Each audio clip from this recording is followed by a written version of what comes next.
자, 여기서는 가라앉는 거. 그러니까 여기서는 자기에 대해서 생각하는 거라고 생각하면 돼. 이는 특히 또 가라앉는 거, 기분이 다운다라는 거, 힘이 없는 걸 얘기를 하는 거잖아. 그러니까는 자기는 시대가 이러는데 자기 할 수 있는 게 있어 없어? 없으니까 힘이 없는 거야. 무기력한 걸 의미하는 거라고 보시면 돼요. 그래서 여기서는 무기력한 자에 대한 성찰이 일어났다라고 써놓으시면 되겠죠. 여기서는 무기력한 자에 대한 성찰이라고 보시면 돼요. 그래서 나는 왜 이럴까? 이 현실적인 자아에 대해서 나는 왜 이렇게 할 수 있는 게 없을까? 이렇게 생각하는 거라 생각하면 돼. 인생은 살기 어렵다는데 시가 이렇게 쉽게 쓰여진 것은 부끄러운 일이다 라는 거야. 화자의 정서가 직접적으로 나타나 있네요. 그리고 자기 반성이 드러나 있다라고 보시면 됩니다. 자, 너무 부끄러운 일이래. 육첩방은 남의 나라라 라는 거야. 창밖에 밤비가 속살거리는데 이거 아까 전에 봤던 거지. 어디에 나와 있어? 앞에 일연에 나와 있죠. 그쵸? 일연에 게 반복되는 거야. 여기서는 현실 상황에 대해서 이제 설명해 주는 게 일연이잖아요. 근데 어디에 반복돼 있어? 여기에 반복돼 있죠. 그치? 근데 약간 말이 달라. 여기서는 현실 상황을 다시 한번 설명해 주는 것은 이 현실에 대해서 다시 한번 생각이 달라진 걸 의미해요. 앞에서 뭐 했어? 자기 반성했잖아. 그치? 그래서 생각 변화가 일어났다라는 것을 알려주기 위해서 일부러 일환을 다시 한번 반복했다라고 보시면 돼요. 그래서 여기는 현실에 대한 재인식이 드러나는 부분이라고 보시면 돼요. 현실에 대한 재인식이 드러나는 부분이 이 부분이라고 생각하시면 됩니다. 그래서 생각이 이제 바뀌어. 등불을 밝혀. 등불은 어두움을 밝히는 거죠. 그치? 이것은 뭘 의미하냐면 일제에 대한 저항 의지를 의미한다라고 보시면 돼요. 등불을 밝혀 어둠을 조금 내몰고, 어둠이라는 것은 당연히 일제강점기 의미하겠지. 약간의 저항 의지를 갖는 거죠. 그렇죠? 시대처럼 올 아침을 기다리는 최후의 날이에요. 아침 완전히 밝아지는 거지. 그치? 밝아지는 거로 뭘 의미해? 조국의 광복, 독립을 의미하는 거죠. 기다리는 최후의 날이에요. 여기서 나는 이전과 같은 나야? 전혀 다른 나지. 그치? 저항 의지를 가진 나라고 생각하시면 돼요. 그래서 이것은 약간 내면적 자아로 성찰을 통해서 앞에 자기 반성했잖아. 성찰을 통해 좀 더 나아진 자아라고 보시면 돼요. 성숙해진 자아라고 보면 돼. 그래서 앞에 있는 시적 자아와 여기서 나랑 다르다라고 보시면 되겠죠. 선생님 이걸 구별하려고 세모 칠게. 자, 나는 나에게 작은 손을 내밀었대. 그러면 앞에 있는 게 앞에 있는 나가 뒤에 있는 나한테 손을 내미는 거야? 그럼 누가 손을 내밀어야겠니? 현실적인 자아가 손을 내밀어야겠니? 내면적인 자아가 손을 내밀어야겠니? 현서야, 현실적인 자아가 손을 내밀어야겠어? 내면적인 자아가 손을 내밀어야겠어? 내면적인 거, 그쵸? 그러면 여기가 동그라미고 여기가 세모가 되겠죠. 그쵸?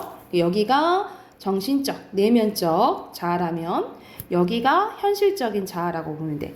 작은 손을 내밀어서 눈물과 위안으로 자기가 그만큼 힘들었다라는 걸 눈물과 위안으로 표현한 거지. 잡은 최초의 악수라는 거죠. 이 악수는 뭘 의미해? 두 자아의 화해를 의미하고 다시 한번 힘내서 극복해 보겠다, 저항해 보겠다 라는 다짐이 드러난 거라 생각하시면 돼요. 그래서 여기서는 현실, 극복, 의지가 드러난다 라고 보시면 되겠죠. 현실, 극복, 의지가 드러난다 라고 보면 돼요.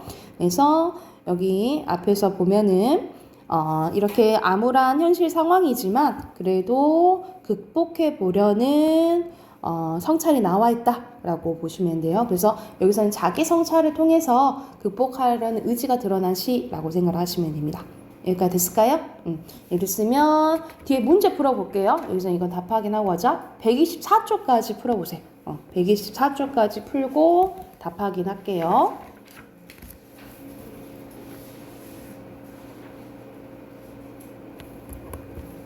답하긴 해볼게요.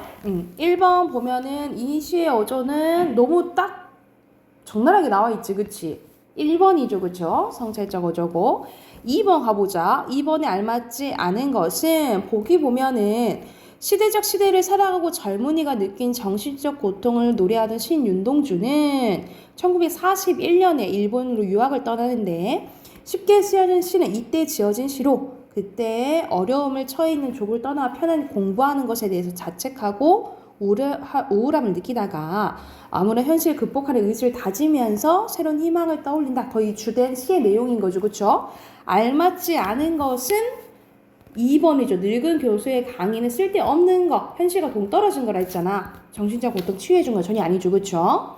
그리고 3번에 알맞지 않은 것은 4번이죠. 눈물과 위안은 자신의 것과 뭐 이렇게 생각하겠죠. 고통받는 이웃에 대한 게 아니죠. 그쵸? 그리고 빈칸. 첫 번째 빈칸은 회의감이고요. 그리고 두 번째 빈칸은 부끄러움. 세 번째는 의지예요. 그리고 등불은 현실 극복의 의지를, 그리고 희망찬 미래의 조국의 광복으로 해석되는 것은 아침이죠. 그리고 밑에는 현실적인 자아와 내면, 빈칸 내면이요. 내면의 자아에 대해서 나오고 최초의 악수는 두 자아의 화해를 의미한다 라고 보시면 되겠죠. 됐나요? 자, 그러면 문학은 이쯤 하고 비문학 볼게요.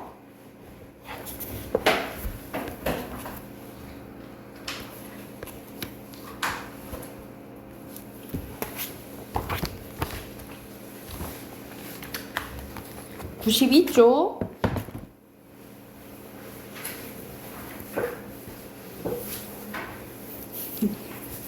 은성씨 바빠요? 아까 저 바빠요. 문제는 풀었어요? 아니 문제를 풀긴 했는데 네. 급하게 풀어갖고 급하게 풀었어요. 그냥 그 배경 지식으로 이런 너 숙제 제대로 안 할 거야 진짜.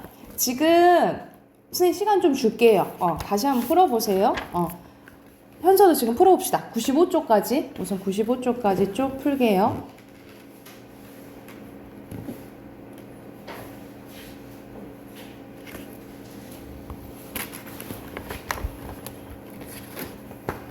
아니다. 그 뒤에 것까지는 할 거거든요. 지금 한꺼번에 99쪽까지 선생님이 99쪽까지 프린트 해줬어요. 99쪽까지 쭉 풀고 한꺼번에 답하긴 할게요.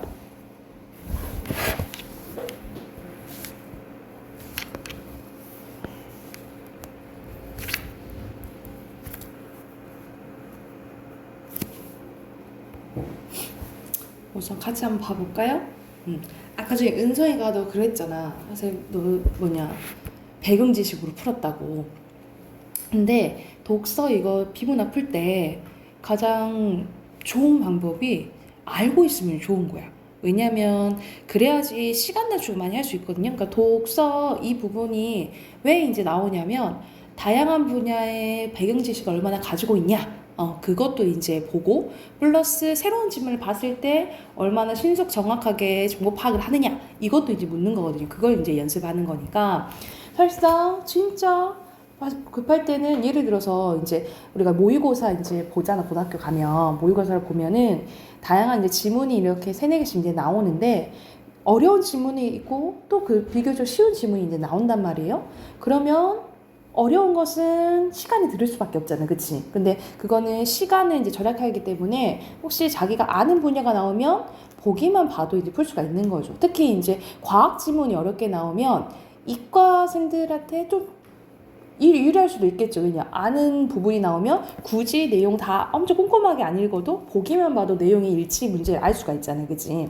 그런 부분에서 다양한 분야에 대해서 많이 알면 유리하다라고 생각을 하시면 돼요. 그리고 혹시 현서는 따로 이렇게 비문학 혼자 공부해 봤을까? 따로 안 해봤어요? 이런 문제는 안 풀어봤어요? 같이 한번 봐볼게. 첫 번째는 집중 호우의 원리에 대해서 나오죠. 그래서 일반적으로 1시간 30mm 이상 또는 하루에 80mm 이상의 비가 내릴 때 연 강수량 10%에 해당하는 비가 하루에 내릴 때 이걸 이제 집중호우라고 하는데 이제 집중호우는 이제 어떻게 내리게 되는지 그 과정에 대해서 나오고 있어요. 자, 찬 공기가 따뜻한 공기 쪽으로 이동하면 상대적으로 밀도가 낮은 따뜻한 공기는 찬 공기 위로 상승하게 되죠. 그러니까 우리는 알잖아. 따뜻한 공기가 위로 올라가는 걸 알고 있잖아요. 그렇죠? 이때 상승하는 공기가 충분한 수분을 포함하고 있다면 공기 중에 수증기가 냉각되어 작은 물방울이나 얼음알갱이로 연결되면서 이때 구름이 형성하게 됩니다. 이 과정에서 열이 외부로 방출된대요. 이때 방출된 열이 상승하는 공기에 공급되어 공기가 더 높은 곳으로 고도로 상승할 수 있게 되는데 이 공기에 포함된 수증기의 양이 충분하지 않으면 상승하던 공기는 더 이상 열을 공급하지 못하게 되면서 주변의 대기보다 차가워지고 그렇게 되면 공기가 더 이상 상승하지 못하고 구름도 발달하기 어렵대요. 그래서 만일 상승하는 공기가 일반적인 공기에 비해 매우 따뜻하고 습한 경우일 때는 상승 과정에서 수증기가 냉각, 응결하며 방출하는 열이 그 공기에 지속적으로 공급되면서 일반적인 공기보다 더 높은 고도에서 계속 새로운 구름을 만들어낼 수 있다라는 거죠.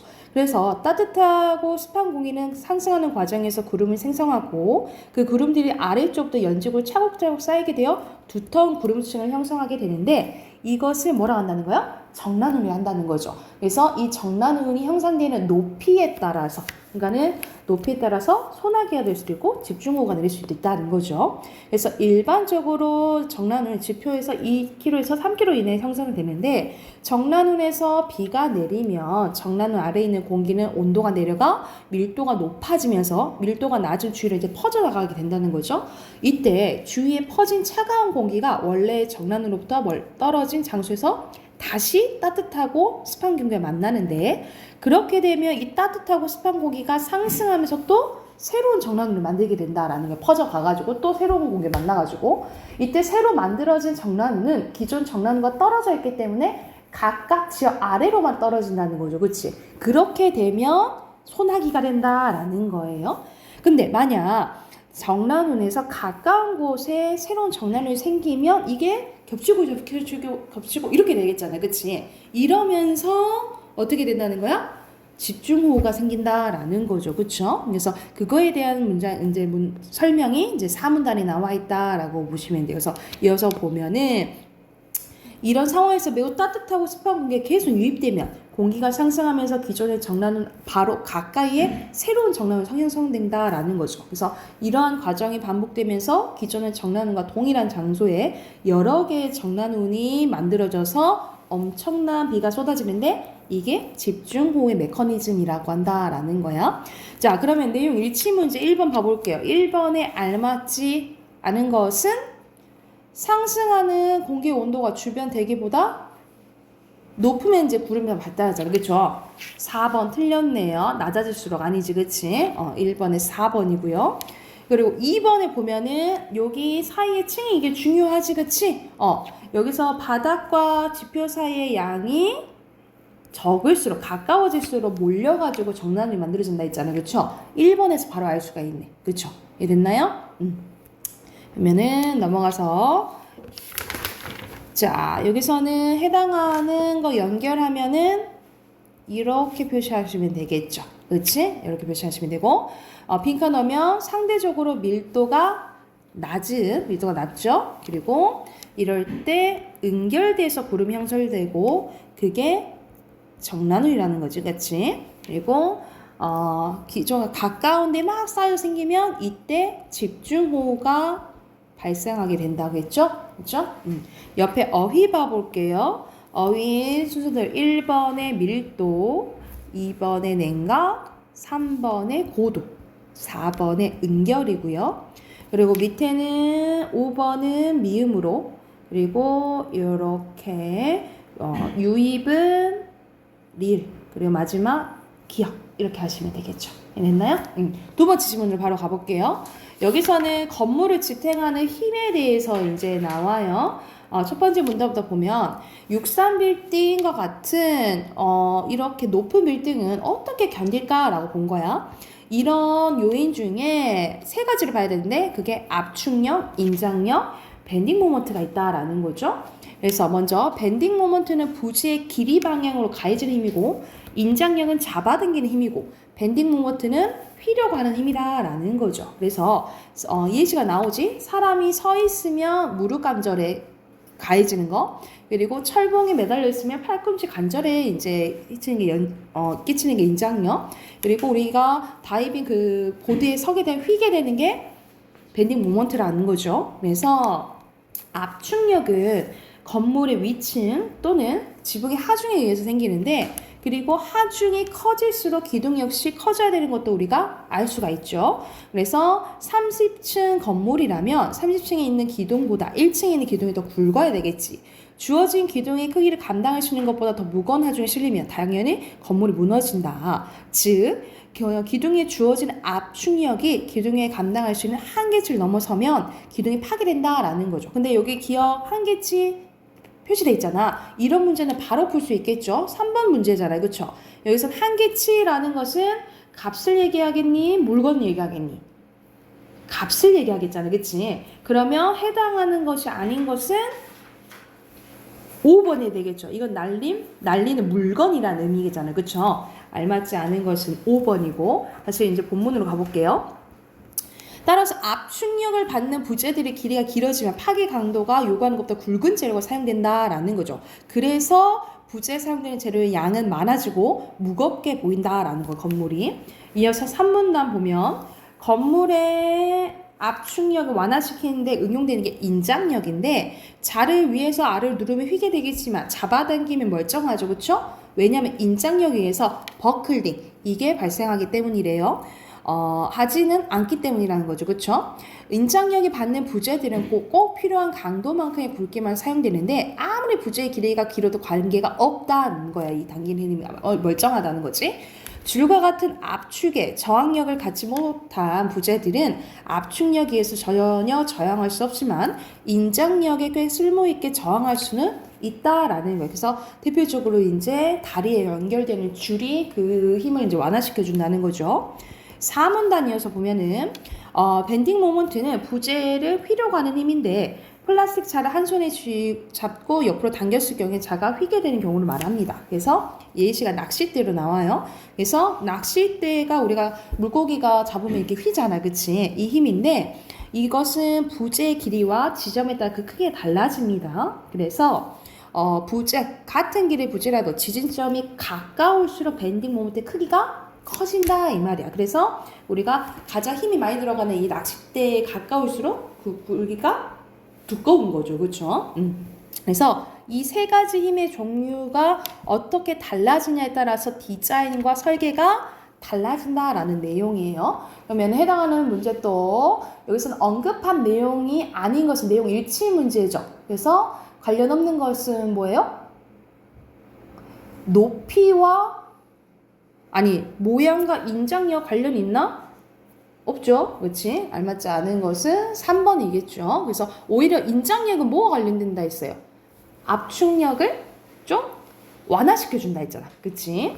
그리고 2번에 여기서 보면은 여기가 뭐겠어요? 휘는 거잖아. 이렇게 무게에 따라서. 이게 밴딩 모먼트죠. 그리고 이것이 압축력, 이거는 당기는 건 인장력이 되겠죠. 그럼 해당하는 건 몇 번이에요? 4번이 되겠네. 그치? 4번. 그리고 98쪽 확인해보면 1번에 5죠. 그리고 2번도 5죠. 그리고 3번에 가까워질수록 커진다 했지. 그치? X고 4번에 맞죠. 그리고 2번에는 예시에 나온 거 그대로 나왔네. 무릎 관절은 압축력, 팔꿈치는 인장력, 그리고 휘게 되는 건 밴딩 모먼트죠. 그리고 3번에 여기서는 인장력, 그리고 여기서는 휘려고 하는 힘이죠. 됐나요? 옆에 어휘 갈게요. 1번에 센 정도니까 강도, 2번에 하중, 3번에 둔하다, 4번에 완화, 그리고 5번에 저항력. 그리고 6번은 잘 봐야 되는 게, 선생님이 여기서는 무슨 현상이냐면 사이소리 현상이거든요. 음의 변동의 사이소리 현상인데, 사이소리 현상은 첨가에 이제 속해요. 그래서 예시를 3가지로 기억을 하면 돼. 3가지. 특히 사이소리 현상은 어떨 때 일어나냐면 순우리말과 순우리말이 합쳐지거나 아니면 순우리말과 한자어에 이제 속해요. 이럴 때만 일어나는 현상이라고 생각을 하면 돼. 자, 예시로 생각을 하면 우리가 초 플러스 불 하면은 발음이 어떻게 나니?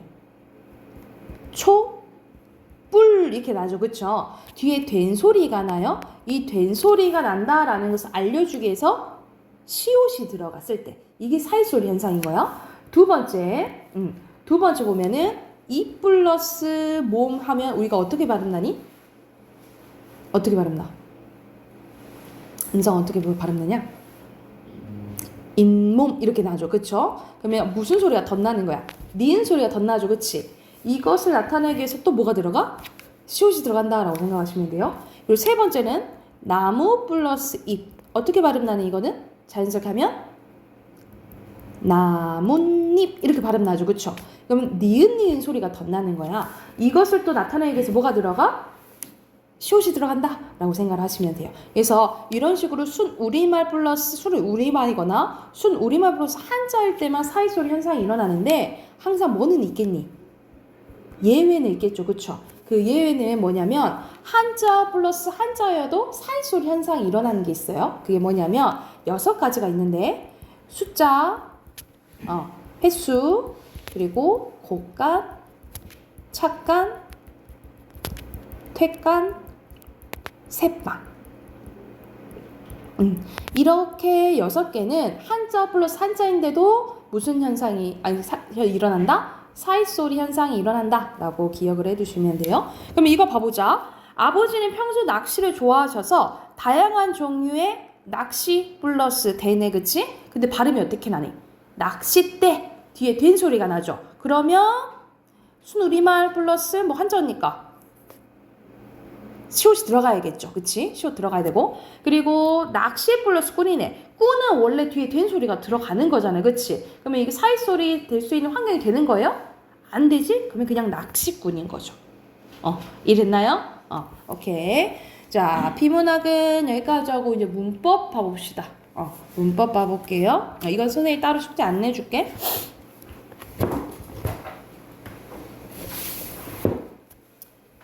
자, 문법 이거 선생님이 그 문제 풀어오라고 했잖아요. 인생 문제 다 풀어왔어요? 답 확인해볼게. 답 확인하고 오늘은 뭐 할 거냐면 우리가 달마다 월말 평가를 봐요. 회사의 월말 평가를 보는데 선생님이 이거 우리가 교재가 거의 마무리 되어가지고 선생님이 프린트를 준 거거든요. 선생님이 이거 프린트를 준 거여서 선생님 프린트 준 거. 은성아 프린트 풀었잖아. 그거 다 했잖아.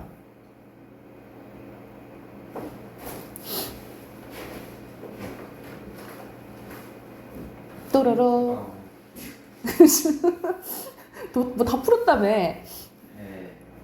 그건 다 확인하고 다 끝났는데? 그거 교재 다 끝났는데? 그랬지?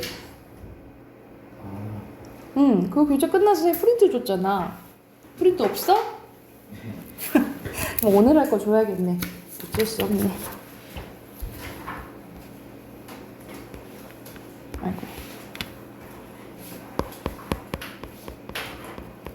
선생님 오늘 할 부분은 이번 주에 의문할 거예요. 모음 체계와 자음 체계 할 건데 이미 이거는 은성이는 다 이제 마스터 될 수도 있지만 이게 지금 3학기 때 시험을 나와요. 3단원 너네 아마 교과서에 3단원이 나올 거예요. 그래서 시험 부분에 있는 부분이라 시험 대비 들어가기 전에 조금 해놓으려고. 그리고 다음 주 화요일 날 월말 평가 볼 거거든요. 그래서 이 오늘 배우는 모음이랑 그리고 목요일 날 자음 배울 거야. 그래서 모음 자음 배우고 다음 주 월요일 날 그 모음 자음에 대한 테스트 볼게요. 아셨죠? 테스트 본다라고 생각하시면 되고. 그러면 오늘 할 부분 그냥 프린트로 줄게요. 오늘은 모음에 관해서 한번 해봅시다. 프린트 빼먹으면 안 돼, 은성아, 이제. 자, 오늘 할 부분에 대해서 볼게요. 자, 오늘은 모음에 대해서 할 건데 모음을 하기 앞서 여기 오른쪽에 잠깐 한번 봐보자. 오른쪽에 보면은 음운에 대해서 나와요. 그치? 음운은 말의 뜻을 구별해주는 소리의 가장 작은 단위를 음운이라고 해요. 그래서 음운은 크게 어떻게 나뉘어지냐면 분절 음운이랑 비분절 음운으로 나뉘어져요. 분절은 나눌 수 있다라는 거고 비분절은 나눌 수 없다는 걸 얘기하겠지. 그치? 그래서 예를 들어서 자 봐보자. 물, 풀, 불 이렇게 있어. 근데 뭐만 달라요? 미음, 비읍, 피음만 다르죠. 그쵸? 이것만으로도 의미의 뜻이 달라진다 이 말이야. 그래서 이렇게 자음이랑 모음은 뜻을 구별해 줄 수 있어서 분절 음에는 자음과 모음이 있고요. 그리고 비분절 음운에는 소리의 길이, 높낮이, 세기가 있다라고 보시면 돼요. 특히 자 소리의 길이가 이제 있다라고 생각하면 돼요. 그래서 음운하면 크게 세 가지 생각하시면 돼요. 자음, 모음, 소리의 길이 이렇게 생각을 하면 돼. 그래서 특히 소리의 길이는 이렇게 해보면 눈이 있어. 짧게 발음하는 눈이 있고 길게 발음하는 눈이 있어요. 우리가 사람 눈이 있고 내린 눈이 있잖아. 뭘 길게 발음하니? 눈으로 눈을 본다야. 내리는 눈을 길게 발음해요. 내리는 눈을 길게 발음해요. 그래서 길게 발음할 때 이 장음 표시한다라고 생각하시면 되고 우리가 말도 있잖아. 말은 사람 말 있고 타는 말 있죠. 동물 말 있죠. 말이 많네 했을 때 길게 발음 말이 많아 할 때는 뭘까? 사람 말, 타는 말. 은서 뭘까?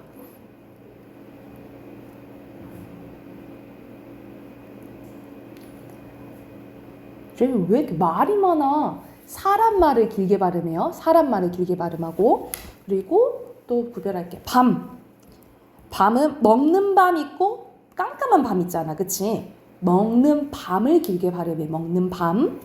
그리고 또 구별하는 게 배. 우리 배는 크게 네 가지가 있잖아요. 먹는 배, 타는 배, 그리고 사람 배. 그쵸? 그리고 두 배 할 때, 배수할 때 배.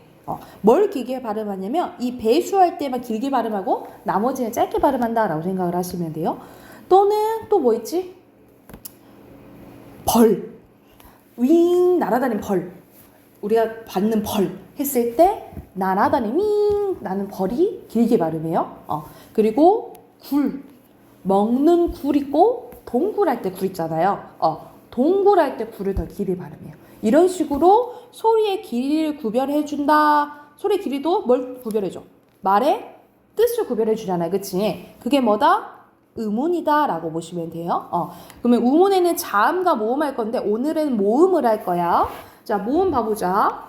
모음은 발음할 때 공기의 흐름이 장애를 받지 않고 나는 소리야. 장애를 받아 안 받아? 안 받아. 안 받아서 총 몇 개가 있냐면 21개가 있어요. 21개가 있는데 이건 어떻게 나뉘어지냐면 10개, 11개로 나뉘어져. 그래서 10개는 단모음이고 11개는 이중모음이에요. 이렇게 나누는 기준은 발음 기관의 변화 유무라고 보시면 돼요. 그래서 발음할 때 입술 모양이나 혀의 위치가 달라지지 않으면 단모음, 입술 모양이나 혀의 위치가 달라지면 이중모음이라고 보시면 돼요. 그래서 대표적으로 야가 있는데 하면은 봐봐. 하면은 입술 위치나 발음할 때 꾸준히 그냥 입술 위치나 혀 위치가 입술 모양이나 혀 위치가 안 변해요. 근데 선생님 야 하는 거 봐볼게. 야 하고 변하죠. 그쵸? 이런 식으로 변하면 이중모음이라고 보시면 돼요. 그래서 단모음은 10개, 이중모음은 11개인데 단모음 체계 10개를 외울 거예요. 그래서 10개 외우고 나면 나머지는 이중모음이라 알면 되잖아. 그치? 그런데 이렇게 단모음을 나누는 기준이 3가지가 있어요. 몇 가지가 있다고?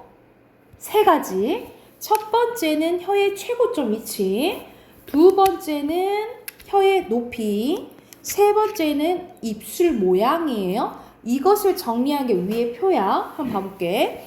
자, 혀의 최고점 위치에 따라서 어떻게 나뉘어지냐면 전설모음과 후설모음을 나뉘어져요. 그래서 이 순서대로 외우시면 돼요. 이에, 위외, 으어아 우오 이런 식으로 외우시면 돼요. 다시 한번 어떻게 외우면 되냐면 이에 위에 으어아 우오. 그러니까 뭐 보통 학교 선생님에 따라서는 막 그 자음 붙여가지고 뭐 키위 어쩌고 저쩌고 외우시더라고. 외우는데 선생님은 그냥 억양같 따라 이에 위에 으어아 우오 이렇게 외우시면 돼요. 첫 번째 나눈 기준이야. 혀의 최고점에 따라서 우리가 발음하면 혀 모양이 뭐 이렇게 될 수도 있고 뒤에가 이렇게 올라갈 수도 있잖아, 그치? 그러니까 혀의 최고점이 앞에 있으면 전설모음, 뒤에 있으면 후설모음이라고 보시면 돼요. 그러면 이 표를 딱 기억하고 있으면 만약 문제에서 전설모음이 뭐니? 라고 하면은 뭐 찾으면 돼? 이에, 위에 찾으면 되잖아, 그치? 그럼 후설모음이 뭐니? 하면은 으어와 우오 이렇게 하면 되겠죠. 이해됐나요? 이게 첫 번째야. 혀의 최고점 위치에 따라서 어떻게 나뉘어진다고? 전설모음, 후설모음 이렇게 나뉘어진다라고 보시면 되고 두 번째는 입술 모양이에요. 입술 모양에 따라서 봐봐. 우 하면 입술 모양이 동그라미 되지. 그치? 그래서 이거 동그라미가 되면 원순모음 동그라미가 아니고 평평하면 평순모음이라고 보시면 돼요. 그러면은 원순모음에는 뭐가 있어? 위외 우오가 있는 거예요. 그쵸? 위외 우오. 그리고 평순모음에는 뭐가 있는 거야? 이에 으어아가 있다라고 보시면 되겠죠. 이해됐나요? 그래서 평순모음에는 이에 으어아 그리고 원순모음에는 위외 우오 이렇게 보시면 되겠죠. 그리고 혀의 높이, 혀의 높낮이에 따라서 고모음, 중모음, 저모음으로 나뉘어져요. 그래서 가장 높은 게 이, 위, 으, 우 그리고 가운데가 에, 웨, 어, 오 낮은 게 에, 아라고 보시면 돼요. 그러면 자, 근데 선생님 에랑 에 똑같은데요? 요즘 봐봐 들으면 잘 구별이 안 가. 그래서 왜냐면 똑같이 무슨 모음이요? 얘는 전설 모음이면서 평수 모음이야, 그치? 근데 뭐만 달라? 혀의 높낮이만 달라, 그치? 그래서 이거 구별법은 이에에 해서 혀가 더 낮아지고 입을 더 크게 벌려야 된다라고 보시면 돼요. 그러니까는 이 아이자에 있죠. 이 아이자에는 어이자에보다 혀의 높이가 더 낮아지고 입을 더 크게 벌려야 된다라고 생각하시면 돼요. 이랬나요? 그리고 헷갈릴 때는 여기 봐봐. 어이자죠. 옆에 어 있지, 그치? 그리고 여기 에 있죠? 그리고 여기 아 있죠. 그쵸? 이런 식으로 여기서 힌트를 얻으면 돼. 그래서 이러면 단모음식의 끝이에요. 단모음은 10개, 이에, 위에, 으어와 우어. 항상 문제 풀 때 표 그리고 문제 푸시면 쉽게 풀 수 있어. 그러니까는 여러분 이제 3단원, 지금 3단원 아직 안 배우지만, 지금 안 배우죠?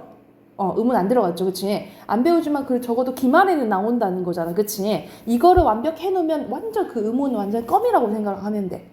아셨죠? 그래서 자 여기서는 단모음 10개 외운다고. 자 나누는 기준 몇 가지라고?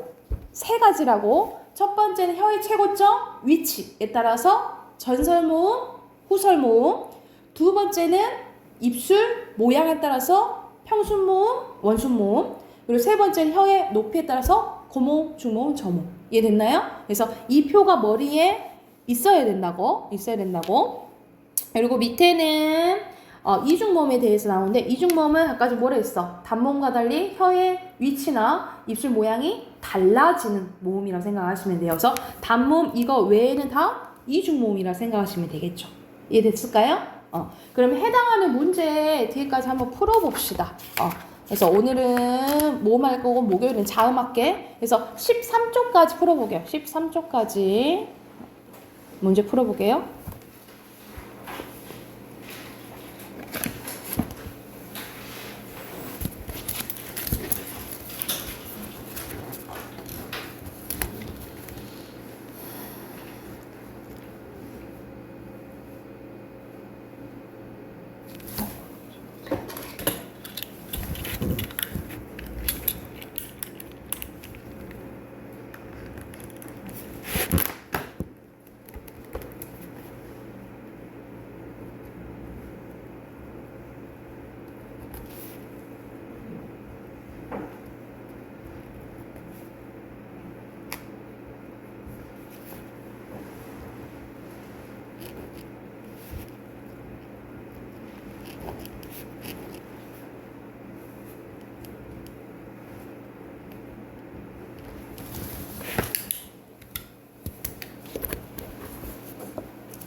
시간이 내가 볼 땐 시간 내에 못 풀 것 같으니까 13초까지 숙제로 해오게요.